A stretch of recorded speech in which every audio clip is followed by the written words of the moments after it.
We're doing a tape, this one's called intermediate craps or basic craps. In other words, a craps is played in different stages. You have beginners, you have intermediate, you have advanced, and you have super. Beginners tape, we've already done where we explain the whole game. Intermediate tape, we go over the little things that we showed you in the beginner's tape, but then we get into a little bit deeper part of the game of money management and discipline and how do you play. Now I'm going to show you things on this tape that has to do with winning, cutting down your chances of losing. You got to remember about gambling, the reality of gambling. First of all, you got to find out, why do people gamble? What makes a person gamble? If you were to search through your mind, if you get your mind to thinking sometime, you think of, why do I gamble? People gamble for money, entertainment, excitement, as an outlet. Senior citizen sitting around the house, he wants to be part of the ambience of these beautiful casinos. So he wants to be around people. You want to gamble for need. The need is what drives you to the casino. So if I were to take all of the things why people gamble, money, excitement, entertainment, outlet, to walk on the edge, it all comes under the title of need. Need money, need excitement, and so on. I gamble for money, and I gamble for the chase. I like walking on the edge. I like the thrill of chasing that elusive dream. And a lot of people do, but they don't know how to control themselves in looking for that dream. They want to win too much money. You can't win a lot of money. It's all going to be based on the amount you take to the casino. Now, things you have to do is learn what it takes in a casino to win. Now, things it takes to win are the big four. The big four is bankroll, knowledge, money management, and discipline. That's the four things you need. I'm not supposed to go off camera to reach down and pick up that chip. But when you see the dealer later on when he comes on, John, the first thing he's going to do when he comes on, he's going to reach down and pick up that chip. It was a $100 chip, and he's going to reach down and pick it up. But I can't go off camera. Anyhow, the four things you need to gamble is bankroll, knowledge, money management, discipline. That's called the big four. Bankroll is the amount of money you take to the casino.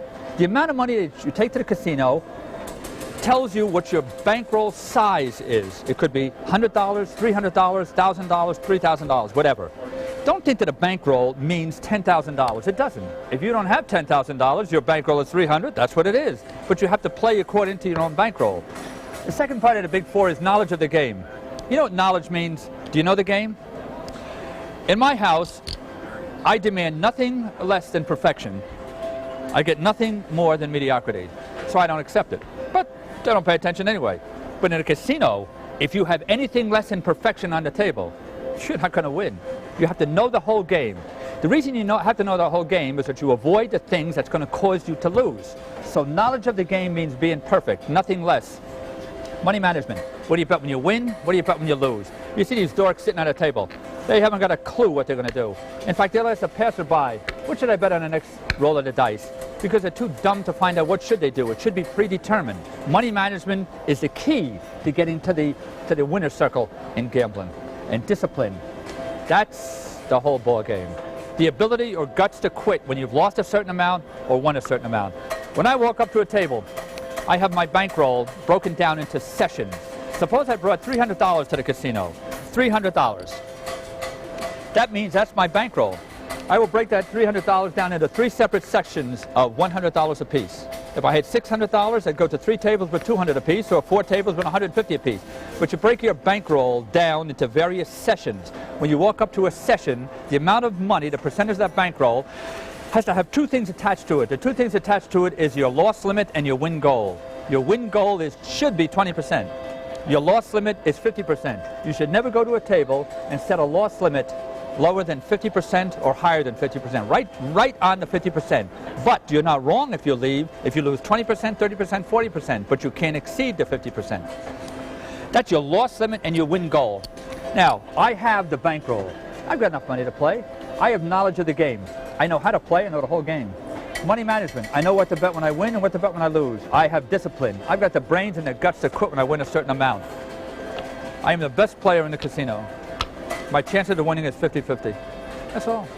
50-50. If you're not the best player in the casino, can you imagine what your chances are? There's three other things that you should have. Theory, logic, trends.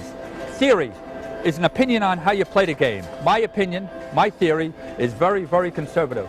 I can take any person who walks, bring them to a table, and 70% of the time they will win 10% of their money. So easy. That's my theory. Logic.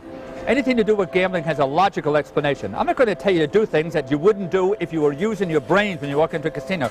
A guy grows up, goes to high school, goes to college, gets a master's degree, a doctor's degree, becomes successful in business, makes $4 million. walks into a casino and acts like a dork because he doesn't know how to play in a casino. He's out of his element. So the things I'm going to teach you is going to be logically. Trends. That's the key in the little three. You have to follow trends. If you're at a cold table, you shouldn't be betting right. If you're at a hot table, you shouldn't be betting wrong. I'll ask John when he comes on here later on the things that he sees at a table all the time. He'll probably tell you stories about the jerks that'll stay at a table and continue to bet right when there's 18 players in a row have 7 out. So theory, logic, and trends is the other part of the big four. I'm going to briefly, and I mean briefly, touch on the different parts of the table because then I want to get into the money management, the discipline, and how you're going to play the game. This is the pass line. The pass line is where if you are going to be a right bettor, you would make your bet on the pass line. The shooter will then establish a point. He has to make that point before a 7. This is a don't pass. If you are a craps player, when you bet on the dice, when you're going to flow the dice, you're called a right bettor. It doesn't mean that you're betting right because most of you bet wrong or bet dumb anyway, but you're called a right bettor. The wrong bettor is not betting wrong, he's betting against the dice, so they just give it the designation wrong bettor. On the pass line and the don't pass, they are used on the come out roll. The come out roll, when the stick man passes the 5 dice to you and you pick out 2, you notice this puck is in the off position. The shooter, and everybody gets a chance to shoot the dice, the shooter will pick up the dice and establish a point. Once he establishes a point, let's suppose he establishes a 5. The dealer will turn the onside of the puck on, and now the shooter has to make a 5 before he makes a 7. The Big 6 and Big 8. In Atlantic City, there is no Big 6 and Big 8. But out here in Vegas, it is a 50-50 proposition. They pay you even money. If you put $6 on the 6 or 8, they're going to pay you $6. But if you place the 6 and the 8, they will pay you $7. For some of you people that can't count to 6, if you played here and got 6 for 6, and if you played there and got 7 for 6, 7 is higher than 6. You should be playing here. You can walk through a casino here in Las Vegas and people betting the big 6 and 8. Atlantic City, they can't. You have to place it. You won't play the 6 and the 8. This is the field bet. This is a one-roll action bet. If you bet the field, you get all these numbers, 2, 3, 4, 9, 10, 11, and 12. They play triple on the 12 here in the stratosphere. They play double on the 2. Based on the fact that the only numbers that could beat you is 5, 6, 7, and 8, if you count the number of ways you can make the field, there's 19 ways, counting the double and the triple payoff. If you count the number of ways you could lose, it's 20. It is not a bad bet, it is not a great bet, but it can be utilized in a streak bet by following a trend. The way I bet the field is if a field bet comes in, bang, I'm going to bet the field. This is a come bet. You never bet the come. Never, never, ever, never, never, never bet the come. It's a stupid bet. Because if you're going to bet the come, you have to make the number once to go to the number that comes. For instance, suppose you're betting on the pass line. Shooter through and establish a 5. You take odds behind the 5. Now, if you want another point bet, you place your bet in the come. On the next roll of the dice, you get the number that comes. Now, you're hoping the 6 or 8 comes. Let's suppose the 4 comes. They're going to place that chip in the 4 box to indicate that you have a come bet. You can now take odds, and they're going to put the odds bet off to the side. If you wanted the 6 or 8, why didn't you just place it? Why didn't you place it instead of going to the come? You never bet the come. Never, never, no. I said that before. I heard he said it. Don't do it. Next time I see you at the table, you'll be betting the come. Out here, this is called the pits. Let's suppose I threw $1 into the dealer and said, any craps, please. They are going to put this dollar on the C according to where you're standing at the table. If you're standing over here, they're going to put the dollar here. Here, you're going to be sitting in the middle. Here, you're going to be at the end, over in the corner, next to the corner. This one here is in the corner. So they're going to pay you according to they're going to place this according to where you're standing. The same is true with the 11. It's a one-roll action bet. You will only use the any craps or the 11 when we get into the hedge betting in the deeper part of the tape. In here are the hard way bets. Let's suppose you want to play the hard 6. You would put $1 into the center of the table. The dealer would place the hard 6 for you. There's one way to make a hard 6. 3-3. The ways it can beat you are the easy 6, which is 5-1, 1-5, 4-2, 2-4, and the 6 ways to make the 7. Now, the number of ways that you make the number is based on the number of ways that can be made as applied to the 7, which can be made 6 ways. And we're going to do that in 1 second. But right now, the payoff on the hard 6 is 9 to 1. 10 for 1 is exactly the same. The 8 is 9 to 1 or 10 for 1. Over here, it's based on the number of ways you can make the hard 4, which is 1, as opposed to the number of ways you can make the 7 and the easy 4 or 10. The one good thing about the hard way bets, they work until you either take them down or the easy way comes or the 7 comes. It is not a one-roll action bet. It's not too bad a bet. What I want to do now, I'm going to bring in John as a dealer here. I want to do this quick. What we're going to do is talk about, I knew he was going to pick up the chip. I knew he was going to do it. It was a $100 chip. By the time it landed on the table, it was a $5 chip. You know what we're going to do is, I want to talk about the odds. This is the toughest part. And the reason I want John to get in here, John's a dealer here in Stratosphere. He's been dealing for 5 years, from California, but he's dealt all over. He deals every single game here in the casino except Baccarat, right? Baccarat. He picked it up, and he deals every game. And actually, what do you think of the craps players in comparison to the other players? A different breed? Totally different breed, just like the dealers. Yeah, well, that's right. But these dealers, can you spot a player at the table doesn't know diddly squat? Yeah, right away. Yeah, right away. How about the money management, the discipline these guys have? Not a whole lot of money management or discipline. No. I wouldn't say no. Generally on a good crap players, but 9 out of 10 crap players aren't real well disciplined. Do you ever hear the word the craps table? Now tell the truth. Do you ever hear these words at the craps table? Press it up. All the time. All the time. Mm-hmm. I'm going to show you something about the words he's talking about. Press it. Forget the word press it.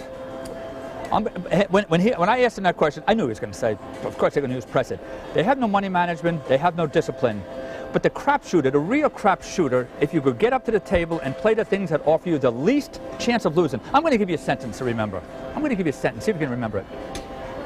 70% of the people who enter a casino get ahead. 90% of that 70% give it back. Would you say that's pretty close, John? That means if 100 people go into the casino, 100 people, 70 of them, or 70%, will get ahead a certain percentage of what they brought with them, maybe 10, 20%. But 90% of that 70%, which is 63 out of 70, will give the money back. So 7 out of 100 people will walk out of the casino with more money they brought in with. Did they get ahead, John, but they don't have the guts to quit? You've been dealing all over the country. You've been in out east and out here. You've seen it all the time. Yeah. And they'll never learn. Crap shooters are the worst, by the way, since you already bought the tape, so I don't care if you're mad. You know what I want to do is I want to show you the odds bet. We're going to do this quickly, so I want to get into the systems. Let's suppose, John, I walked up to the table and I bought in for $100. I'm going to sort of give the $100 to John. He's going to pass it over to the box man. Now, in a game of craps, the craps is run by 3 dealers. Actually, there's 4 in the group. They take a break every. What do you get? Every hour you get 20 minutes off. Okay, every hour they get 20 minutes. So they rotate, and there's a box man sitting over here that's more or less the referee of the game. And there's, of course, there's floor people in the back, then there's a pit boss in back of them, and the shift boss. So there's a lot of people watching the games, but the dealers, if you get a good, sharp dealer, he can pick up exactly what you're doing in a fraction of an instant. Good craps players, like we were doing another tape on beginner's craps before, and John was picking up exactly what I was doing. A good craps player, maybe they act like they don't know what they're doing because they are a different breed, but they know exactly what your pattern is, and they can tell a dork from a good player. And when you walk into the casino, there's 2 types of players, experts and dopes. There's nothing in between. You're a perfect player or you're a dork. All of the odds are based on the number 7. The number of ways you can make that 7. And there are 6 ways to make a 7, and it's like this. Suppose you look at a die.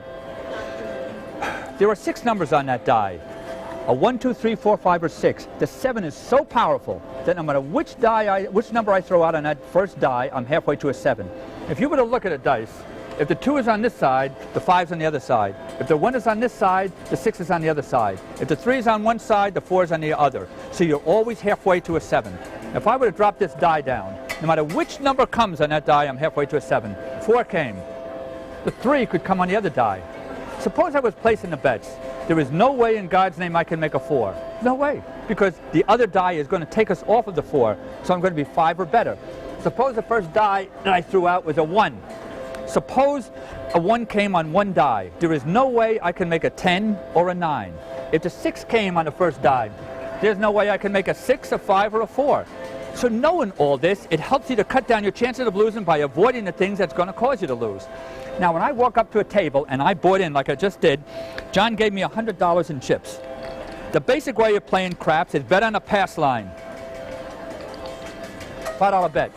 The shooter and everybody around the table gets a chance to throw the dice. The shooter will establish a point. He has to make that point before the 7. Let's suppose I threw the dice, 6 came up. John is going to mark the 6. Now I'm going to take odds behind the line. This is a tough part of gambling. I want to explain it, but I hate to explain it because I don't think it's important that you know how to do the odds, but you should know the odds. All of the odds are based against how many ways you can make the 7 as opposed to the number that you've got. The 7 can be made 6 ways. 6-1, 1-6, 4-3, 3-4, 2-5, 5-2. 6 became the point. When you bet on a pass line, you're paid even money. When you take odds behind the line, they are going to pay you according to the number of ways you can make that number as opposed to the 7. The 6 can be made 5 ways. 3-3, 4-2, 2-4, 5-1, and 1-5. It's 5 ways. So let's suppose the shooter threw a 6. John is going to pay me. He's going to pay me $5 for my pass line bet. He's going to pay me $6 for my odds. $6 because it's the true odds. Suppose the 8 came, it's the exact same breakdown. 6-5, he would pay me even money for the pass line and 6-5. Let's suppose 5 came as the point. The shooter threw a 5. I'm now going to take odds behind the line. If I take $5 odds, the true odds of making a 5 is 6-4 because there's 4 ways to make a 5 and 4 ways to make a 9. They're not going to pay you true odds because they don't want to deal in quarters and half dollars.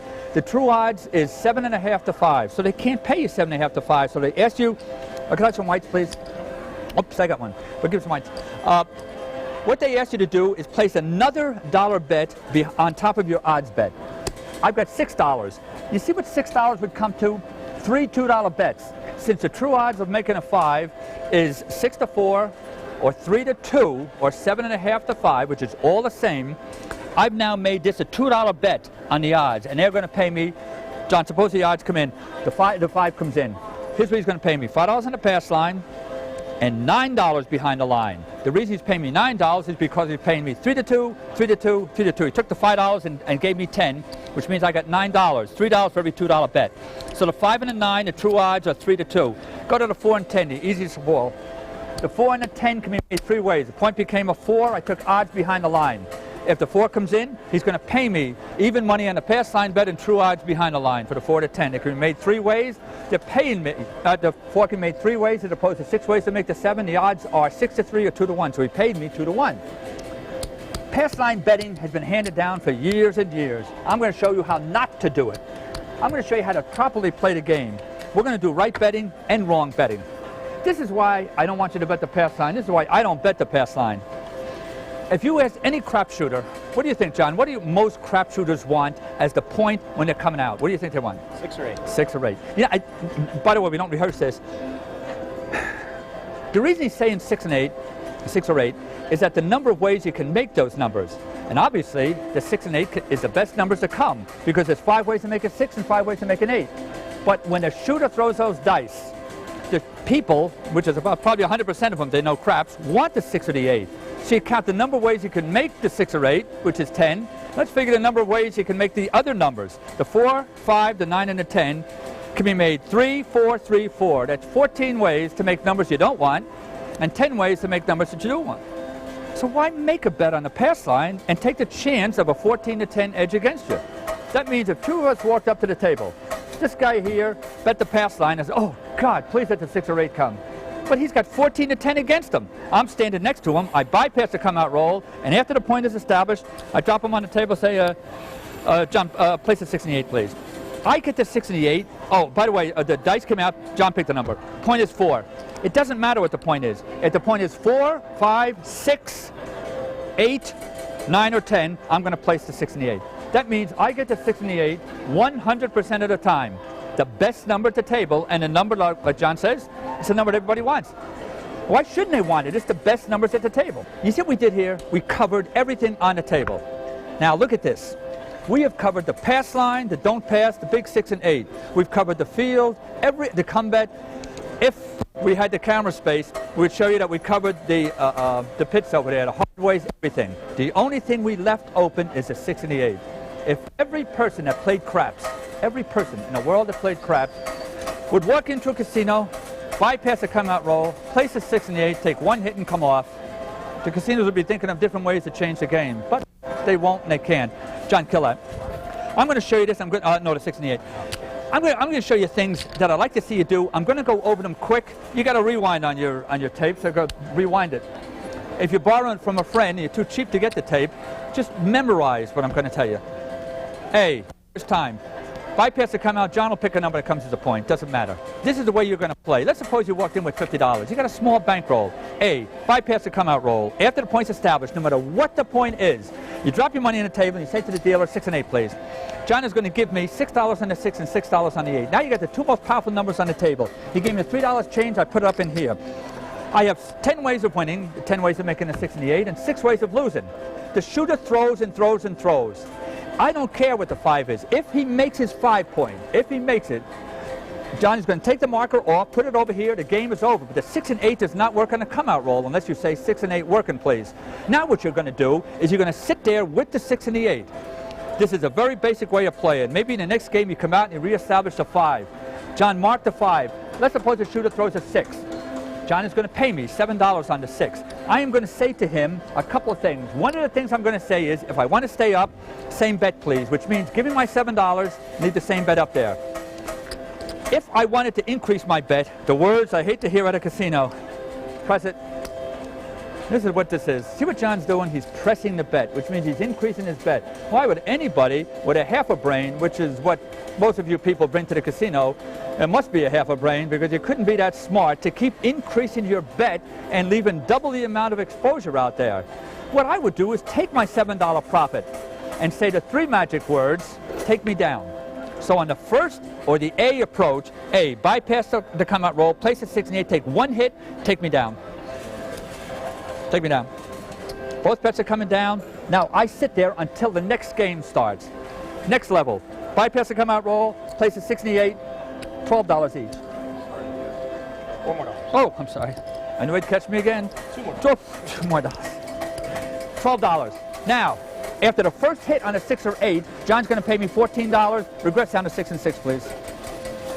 He pays me $14. He took $1 back on the change. I now have $14, and I broke my bets down to $6, 6, $6, 8. I have 14 in my hand, 12 on the table. I'm in a no-lose situation. One more 6 or 8, take me down. If on the next 3 rolls of the dice, there are 6 or 8 doesn't come up, I'm going to still say to him, take me down. When you play craps, when you establish a point, the average number of numbers that the shooter will throw after he establishes a point until he makes his point of 7 out is 3. So I'm going to get down as quick as I can. I didn't get another 6 or 8 in the next 3 rolls. Take me down, please. John, kill a 5 and 9 on the cards. Here, as we go deeper and deeper, you got a guy that has a little bit more money. A, bypass the come-out roll. After the point's established, regardless of what the point is, pick one, John. 44 inside, please. I am dropping $44 on the table. John is now going to give me $10 5, $10 9, $12 6, $12 8. I place the point. It doesn't matter. It doesn't matter. No, some people, oh, can you place the point? Of course you can place a point. Let's suppose the shooter throws a 6. John's going to pay me for a 6. He's going to pay me $14. Oh, I'm sorry. Drop $1 on the table. You should know by now you get $14. I didn't know it. $14. I was paid $14. Kill a 5 and 9. I'm taking my money back in the 5 and 9. Regress the 6 and the 8 down to $6 each. I got $14 in my pocket, and I got $12 on the table. I'm in a no-lose situation. 3 more rolls. If the 6 or 8 doesn't come in, take me down. Take me down, please. I'll do it one more time. Bypass the come-out roll. The point was a 9. 66 inside, please. What I'm doing now is I'm increasing the amount of my place bets to coincide with the amount of bankroll I have. When you play 66 inside, it's $15 5, $15 9, $18 6, and $18 8. When you bet place numbers, the 4, 5, 9, and 10 is based on increments of $5. When you place the 6 and the 8, it's based on increments of $6. So when I said 66 inside, I've got 15 5, 15 9, 18 6, 18 8, 18 6, and 18 8. That comes to $66, but it gives me more play in a regression system. Let's suppose the 6 comes up. John is going to pay me $21. Everything down to $6 6, $6 8. Now I've got $21 in my hand and 12 on the table. I don't give a rat's tail if he 7's out. I've got $21 here and lost 12. I'm guaranteed of winning. I will wait 3 more rolls and then take that down. When I reach a profit of $150 based on the amount of money I bought in with, I will then go up to 66 inside. So suppose I started at 44 inside. At a profit of $150, I go to 66 inside, down to $6.06, $6.08. Another profit of $150, I go to $88 inside. After I win this $150, I'm increasing the amount of my original bet. 88 inside. After the first hit, I'd regress down to $12.06, $12.08. Take 3 more rolls and come down. But look at the amount of money when I get to 110 inside. Let's suppose I get to 110 inside. John, just with the chips you got there, I'm going to place $25 on the 5, $25 on the 9, $30 on the 6, and $30 on the 8. I have 18 ways of winning. The number of ways you can make those 4 numbers as opposed to the 6 ways you can make a 7. Let's suppose the 6 comes in. John is going to pay me $35, go all the way down to $12.06, $12.08. He's going to pay me $35 for my $30 bet. I've got $35 profit, all my money back, except $12 on the 6 and $12 on the 8. Let's suppose he 7s out. I got $35 minus 24. I'm still going to win $11. I got $11 profit. Let's suppose he doesn't. He makes another 8. Another 8 comes in, he's going to pay me another $14. I'm in a position to either win $11 after only 1 score. I'm going to win $11, or I'm going to win the 35 plus the 14 for $49. I'm going to win 11 or 49. How do you fight that? You jerks don't realize that is the way to play, by cutting your losses. Now, if you're a conservative player like I am, I would come down on my 6 and 8. But if you don't want to, you want to go down a little bit further, John, make that 22 inside. You can do anything you want with place bets. You can go across the 22 inside, you go up to $6, $12.06, $12.08. You can do all different things. But even if he does 7 out, I got all my money back that I started with, plus all this profit. And it's all based on the fact that you regress after the first hit. There's nothing wrong when you do finally catch a hot roller. Let's suppose an 8 comes in. Press it. Now I've pressed my bet up on the 6, on the 8, and now I want to get the 6 to run with me. I'm sorry. I gave me 12. You never want to increase the 6 and not the 8 without the 6, the 5 without the 9. They work in conjunction. They're called sister numbers. So now I've worked up my way up to $12.06 and $12.08. Let's suppose that the 6 comes in again. What I'm going to say to John, I got $14 coming, press the 5 and 9. So the $14, I put $5 back in the 5 and $5 in the 9. I took the $4. I'm increasing my bet. Let's suppose now I've worked my way up, work it up to, on this particular hit, I've gone all the way up to $24, 6 and 8, $15, 5 and 9. Make that, John. $24, 6 and 8. I've won all the way along the line. And I've worked my bets up to where I've worked it up to $24 on the 6 and $24 on the 8, 15 on the 5 and 15 on the 9. Let's suppose the 8 comes in. Now watch this. You got to remember, this is in the middle of a hot roll where I didn't take it down. We've already got our money back that we started with. We've already got profits all the way along the line. Now the 8 comes in. John's going to pay me $28. Everything down except $12.06 and $12.08. At this point in time, every floor person, every pit boss, and the head of the casino is standing in the back here when such this stinking guy, he's got half my money, and he's still giving me $24 to fight for. Do you understand? And the 3 words are, I wrote a book on gambling. I wrote 10 books on gambling. I wrote a book on advanced craps. It covers all this stuff. And on page 501 of that book, there's 584 pages, I said the 3 magic words in the casino. Hey, John, see if you ever hear these guys say this. Take me down. Not very often. Not very often. I believe it. And he's watching them all day long. They can't say anything. The dealer can't say to the player, hey, geez, you jerk, can't you ever say take me down? And that's the 3 magic words. Take me down. So when you're betting right, I want you to play this way. John, kill everything. You know what I want to do now is I want to go into the wrong side of betting, on the don't side. I'm going to show you how to play from the don't side properly. We're going to be going over sophisticated systems for the heavy hitter and very basic systems for the wrong hitter. You take a look, okay? You know what we're going to do is we're going to talk about don't betting. Now, don't betting, it's a style of betting against the dice. What you're really doing, the people who bet on the pass line, they're called right bettors. People who bet against the dice are called wrong bettors. This is called a simple don't pass system.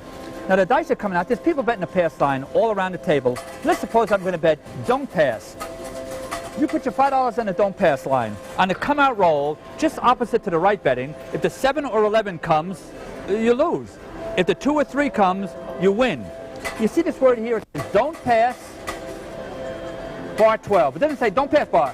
You're not playing the don't pass bar. You are not playing the don't pass bar. You're playing the don't pass, and you're barring the 12. So on the come-out roll, even though the right bettors lose on the 12 as a crap, the wrong bettors do not win on 12 because they're barring the 12. Some casinos bar the 2. If you see a casino that bars a 1-2, don't play there because the 3 can be made 2 ways, 2-1, 1-2, and the 2 aces can, or the 12 can be made 1 way. So if they bar the 3, don't play there. Anyhow, the dice came out. Pick a number, John. 6 was the point. I really didn't want the 6, but this is what's going to happen. The taking of odds on the right side is based on how many ways you can make that number as opposed to the 7. So if I was going to take odds behind the line, I would take $5 odds and be paid 6 to 5 because the odds against me is 6 to 5. The opposite is true. John, let me have some white chips. Thanks. If I was going to bet on a don't pass, after the point is established, I am now going to lay odds. And the way I lay odds is based on the number of ways you can make the 7, which is 6, as opposed to the number of ways you can make that particular number. So the 6 or 8 can be made 5 ways. So I am going to drop this on the table. I'm going to, oh, by the way, you can touch your odds bets here. I am going to lay $6 odds against the 6 because the odds are 6 to 5 against me. John, how do you set it up here in the stratosphere? Just like that. Okay, do it. Some casinos will do it this way here, off to the side, but I grew up like this, laying it put on top. The 6 and the 8, the odds are 6 to 5. Let's suppose the point was 8. It's the same thing, 6 to 5. Suppose the point was 5 or 9.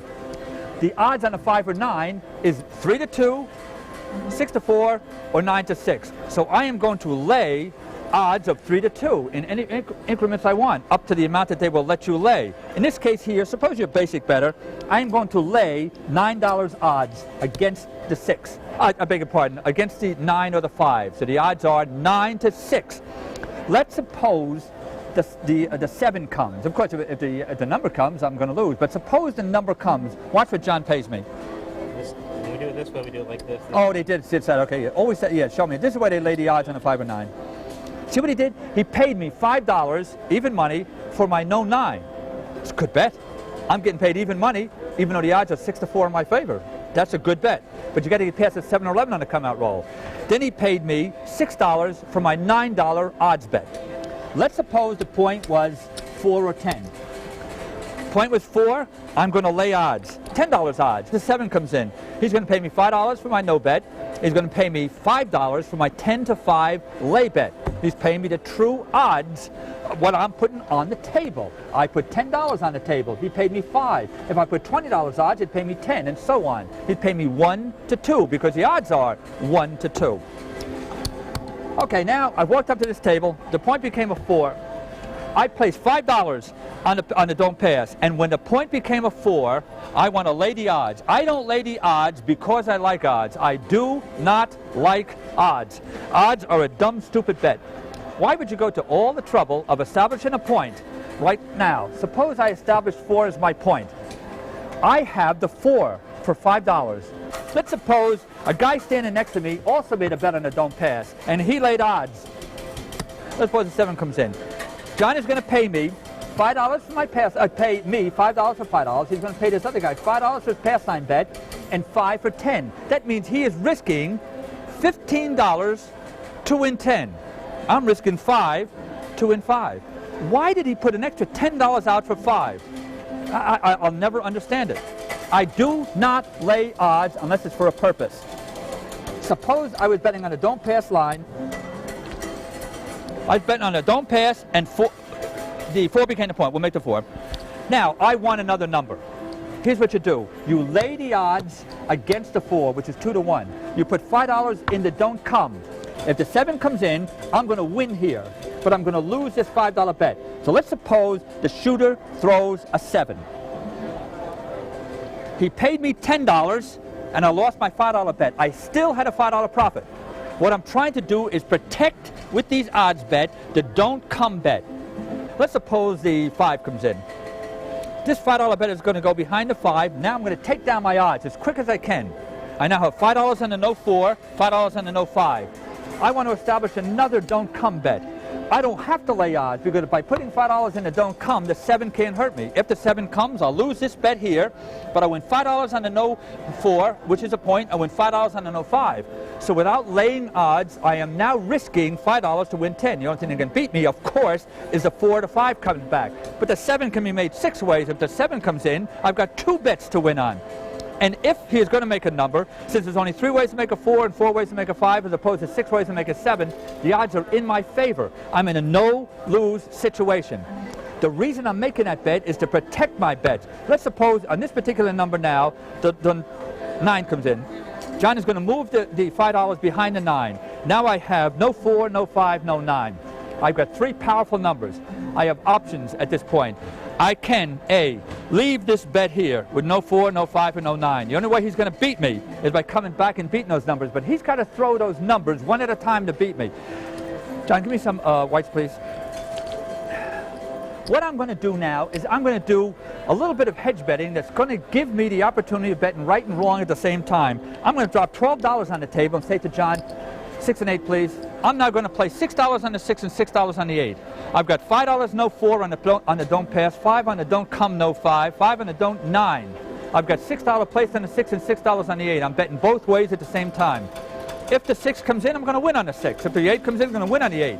Suppose the 7 comes in. I'm going to lose on the 6 and the 8, $12, but I'm going to win no 9, no 5, no 4. I'm betting both ways. And I've got right betting and wrong betting. I got 3 strong don't numbers, and I got 2 powerful, the 2 most powerful right numbers. Kill everything, John. Let's suppose we're betting on the don't side, and I bet $10 on the don't pass. Let's suppose, pick a number, John.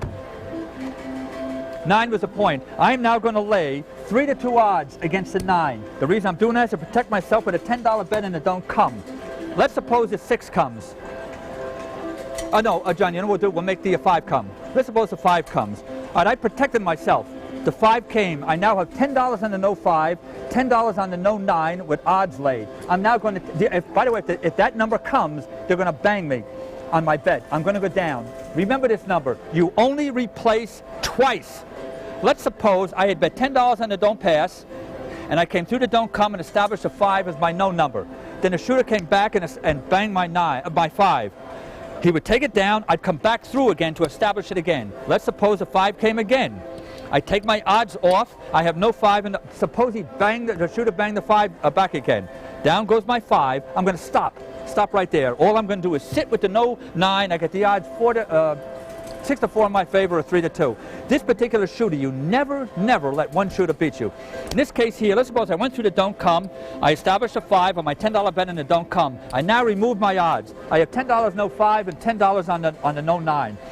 Suppose I put another $10 in there because I like to have 3 numbers working on the don't side. Let's suppose 6 comes. I now have no 6 as my third no number. I don't like a 6.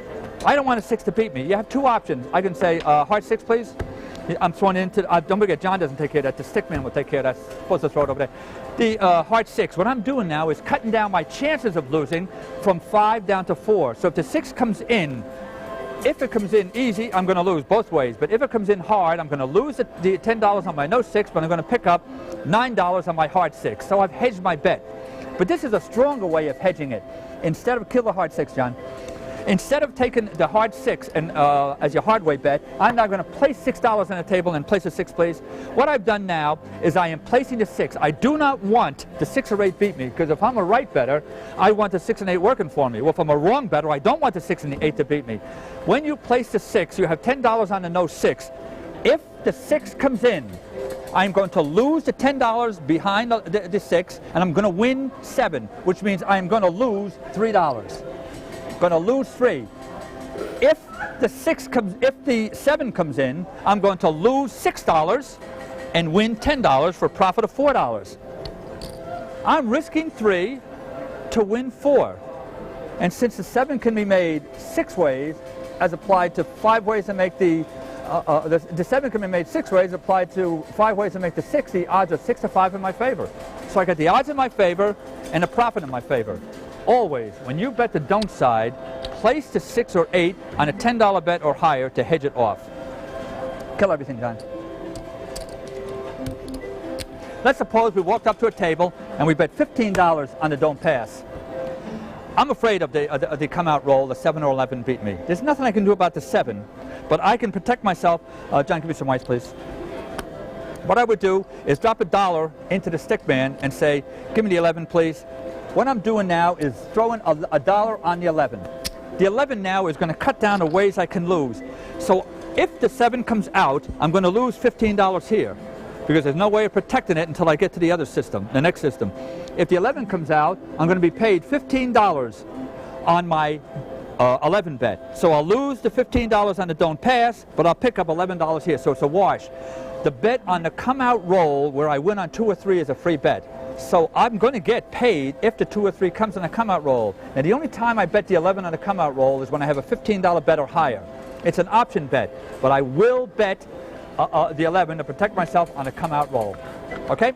Let's suppose now I'm betting $15. John, pick a number. Okay, 4 became the point.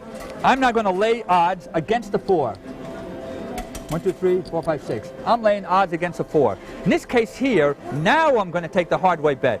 Since it pays 7 to 1, I've got 1, 2, 3, 4, 5, 6, $9. I'm going to pay $3 or $4, whatever you feel comfortable with. Hard 4, please. I'm going to have $4 on a hard 4 to cut my chances of losing down. So now the only thing that can beat me is 1, 3, 3, 1. I'm going to come through the don't come with a $15 bet. I'm also going to put $1 on the 11 to protect that $15. The only thing that can beat me now is a rebound on this number here. The ricochet of the 4 coming right back. If the 7 comes in, I'm going to lose this bet here, but I'm going to win 15 and 15 over here. I'm going to win $30, $15 profit. If the 11 comes in, I'm going to lose this 15 here, but win the 15 there. The only thing that can beat me is the 4 coming back and only be made 2 ways, 3, 1, 1, 3, because my hard way bet is covering to come out the next roll of the dice, so I can't get hurt on the 4. Let's pick a number, John, that comes. Anything but a 6 or 8. 9 comes. 9 comes. Now I've got 2 powerful numbers on the don't side. The first thing I do, remove my odds. I have $15 on the no 4, and I've got $15 on the no 9. I'm sitting beautiful. Since I have got $30 to play with, I'm now going to drop the money on the table and say to John, $12, 6 and 8, please. See what I'm doing? I'm putting the amount of money on the 6 or 8 to keep myself alive with the 7. If the 7 comes in, I'm going to lose $24 on the 6 and 8, but I'm going to win no 5 and no 9. What I'm doing is going both ways. Now, John, pull that down on the, oh no, wait, I'll try one more. Try one more. I was going to say, when John placed the 8, what you're doing is you can't do anything to go with do and don't. Because let's suppose the 8 came when John was going to put it behind the 8. So kill the 6 and the 8 and make the don't bet no 8. Okay, let's suppose the 8 came. That takes away my hedging of do and don't. Because if I'm going to place the 6, I can't place the 8. And I want both of them working in conjunction. At this point here, I will positively place the 8. I've got it for 15. I'm going to place it for $12. Get rid of the 8. And then what I'm going to do is come to the don't come with a $5 bet to establish another number. And that's all on this particular number. But when the 9 came as a point, make the 9 the no number, kill the place. But no, on that one there, John. Yeah, make the 9, kill the 8. Now what I'm going to do, place the 6 and the 8 for $12 each, please. I don't have any more chips. I guess I'm not winning. I got $12, 6 and 8, $15, 5 and 9. Now what I'm looking for is a hit. And what I can do is come through the don't come. It's not going to hurt me. I'd like to get a no 10. I'd like to get a no 4. I'd like to get a no 5. Let's suppose a 6 or 8 comes. Look what happens. By betting $10 in the don't come, let's suppose the 8 comes. The 8, $10 8 goes behind the 8, and he pays me. Even though I'm a basic don't better, I'm being paid $14. Down to my 6 and 8, please. I take down the 6 and the 8. Place the 8, please. I'm placing the 8. How much have I got on the 8? $10. I'll place it for $6. See what I did? Now I've hedged off on the no 8. I still got no 5. I've still got no 4. No, I beg your pardon. No 9 and no 4. What I've done is make myself a do and a don't better at the same time.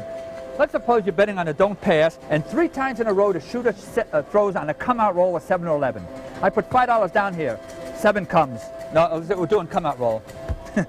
I lose. I put another $5 out. I lose. I put another $5 out. I lose. That's it. Next shooter. Just stand there and wait. Don't let one shooter beat you. Don't stand there and let one shoot. They'll take it to the cleaners. That's the discipline of being a don't better. Okay, we've talked about coming through the don't side and coming through the right side. I'm going to go into betting against the dice from a standpoint of not even utilizing the don't pass and the don't come, for this reason. On a come-out roll, the 7 or 11 can beat you so bad on a come-out roll. This is a way of playing. John, kill all those, what do you call it? This is called the no 4, no 10 system. What you're doing here is betting against the two hardest numbers on the table. Let's suppose the shooter comes out, establishes a number. Make a number, John. 9 was the point. The 4 and the 10 are the two hardest numbers to make on the table from a standpoint of the number of ways you can make them. 41, no 10, please. When the point became 9, I go to the strong number on that side, in this case here, the 10. Now, when you bet in a casino, usually, and I'm using it from a standpoint of the average, this is called a unit. It's a $5 bet. So when you bet against a number, you have to bet 4 times, 4 units. So in other words, I have to make a bet applicable to a 4-time bet. Suppose I was betting against a no 10.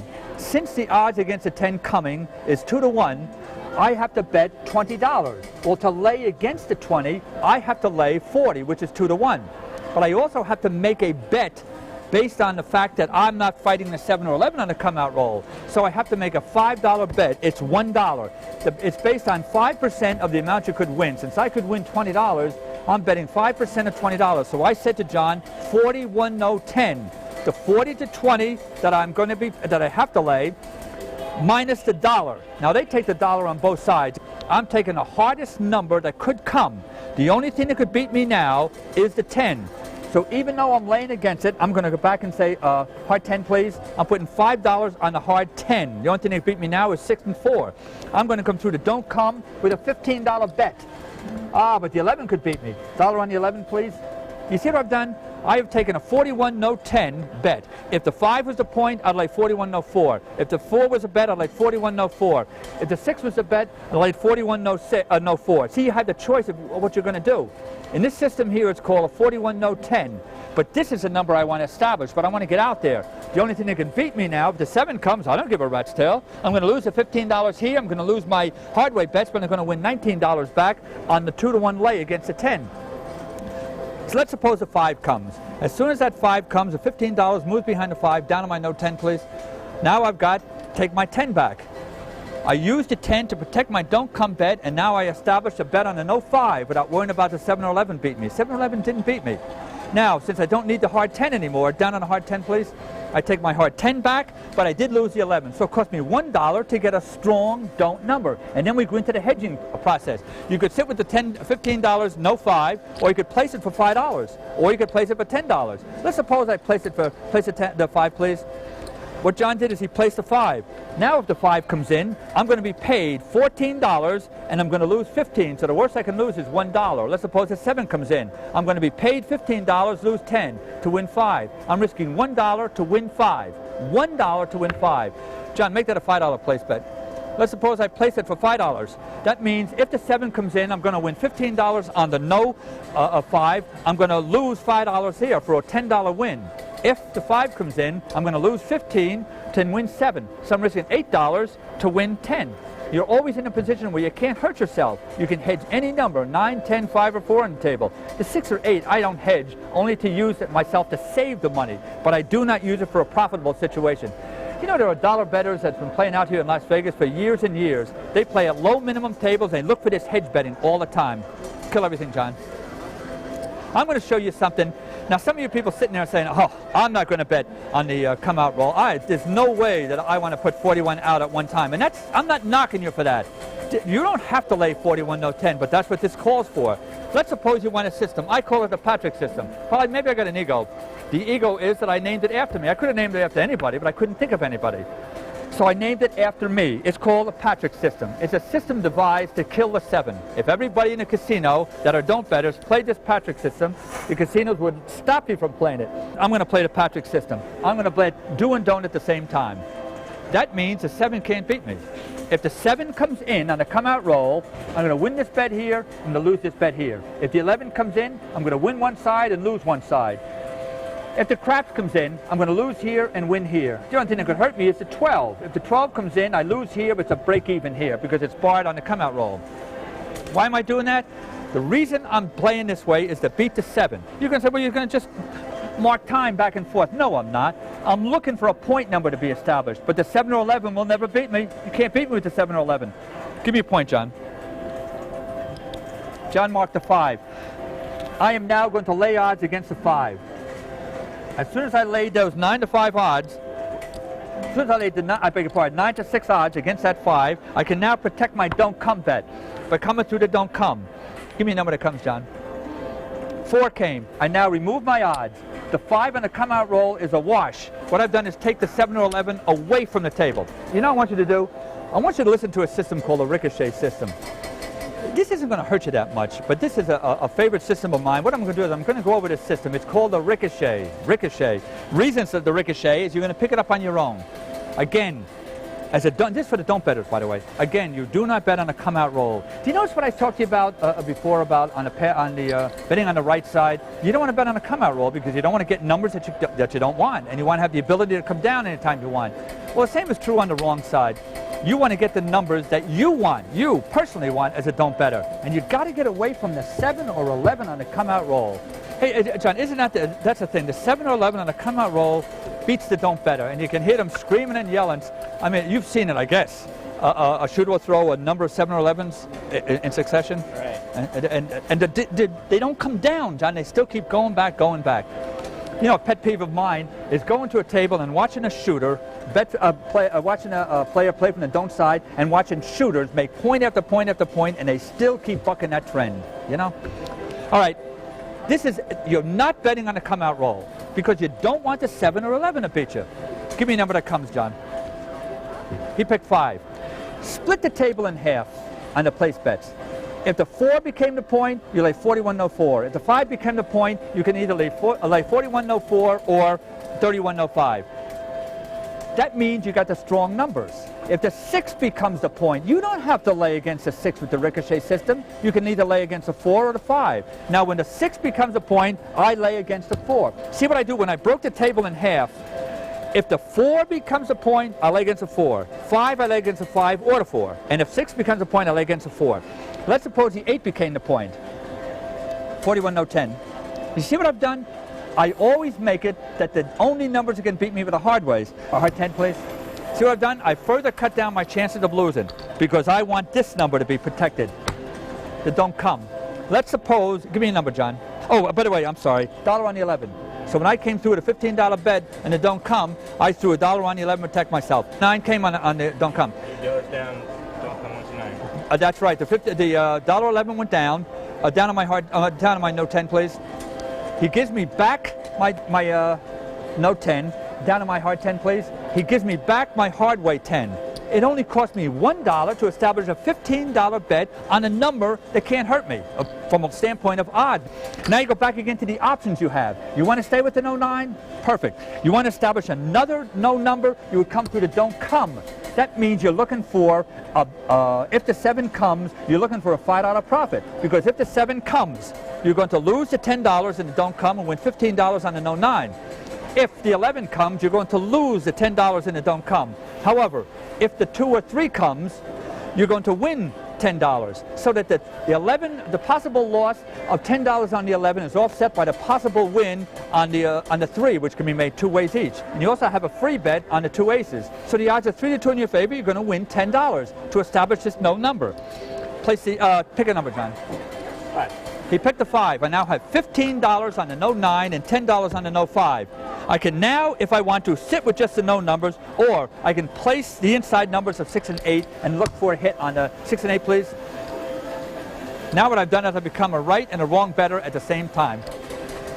This is called a ricochet system. You can pick up the variations of it because we go deeper into the advanced tape and in the advanced book I talked about, but this is a tremendous, powerful way of playing. Let's suppose the shooter starts banging out 6s and 8s. I'm only going to stay up there long enough to get 2 hits on the 6 or 8. Let's suppose the 6 comes in. John is going to pay me $14, $6, 6 and 8, please.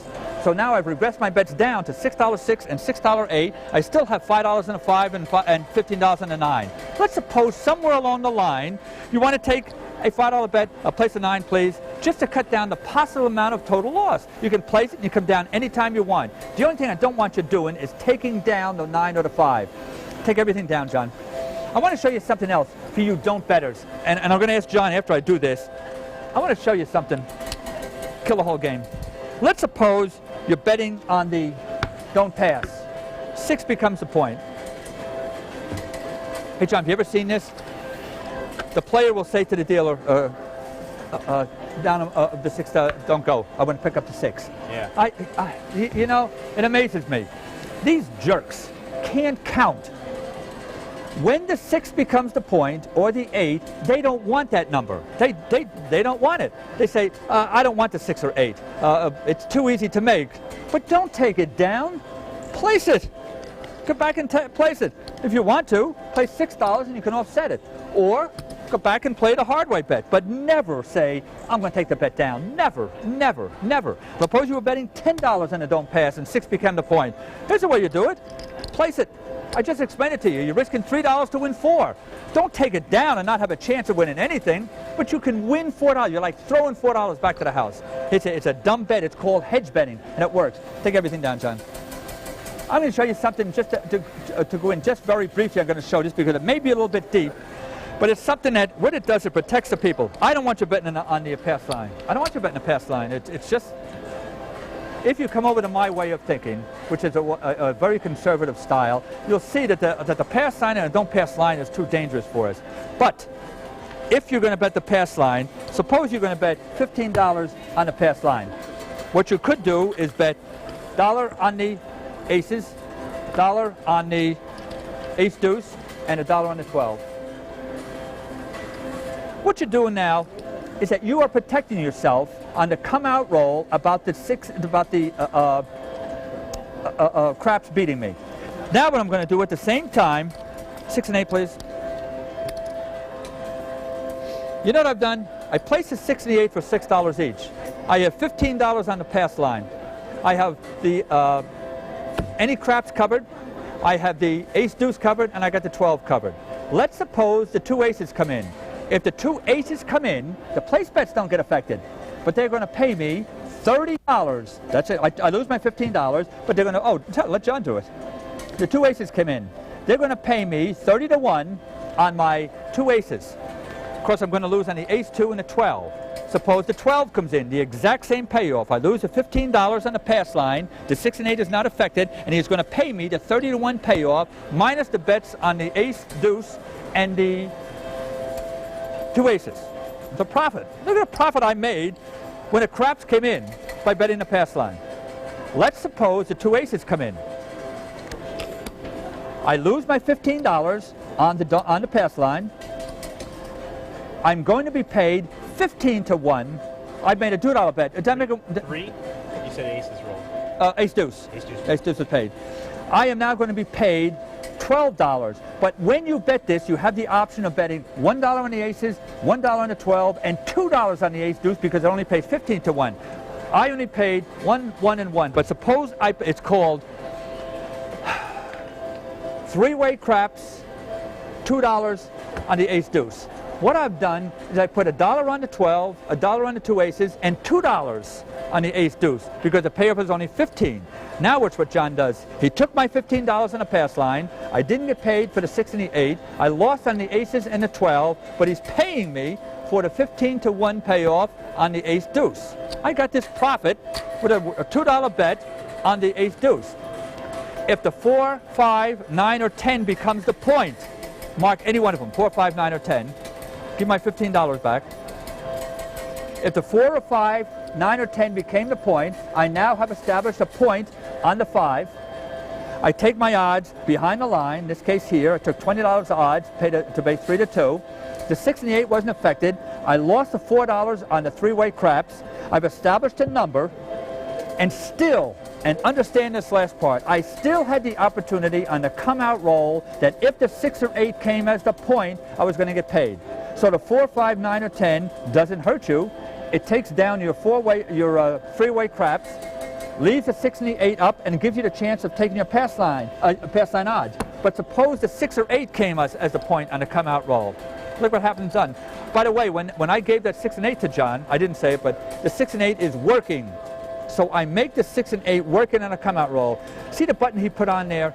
It says on. It doesn't say no. It says on. That means on the come out roll I'm working. So that if the 6 or 8 comes in the come out roll, 6 became my point, and I'm still going to win $7. I got money coming to me all the time. I'm going to take my odds behind the line. The 6 became the point. I'm going to take $15 odds for single odds behind the line. So when you play this method, you can play the any craps, the 6 and 8 working, and still get a chance on a pass line. The only thing that can beat the pass line better on a come out roll, of course, is a 7. But if you beat past the 7, you have all these other options. So if I'm going to play the pass line, which I don't play, I will play these other options of 6 and 8 working and the 3-way craps. The amount you bet on a pass line is construed to protect the bets on the inside, but you bet both ways at the same time. You never heard of that. It's called hedge betting. It's a different way to play, and it works. We pay attention? You don't pay attention. Too stubborn and too stupid. But it's a game that can be handled. A game to be won at. And it's a game which requires discipline, knowledge, money management, and of course the bankroll. And that covers the big 4 that we talked about way back in the beginning of the tape. I hope you paid attention. I hope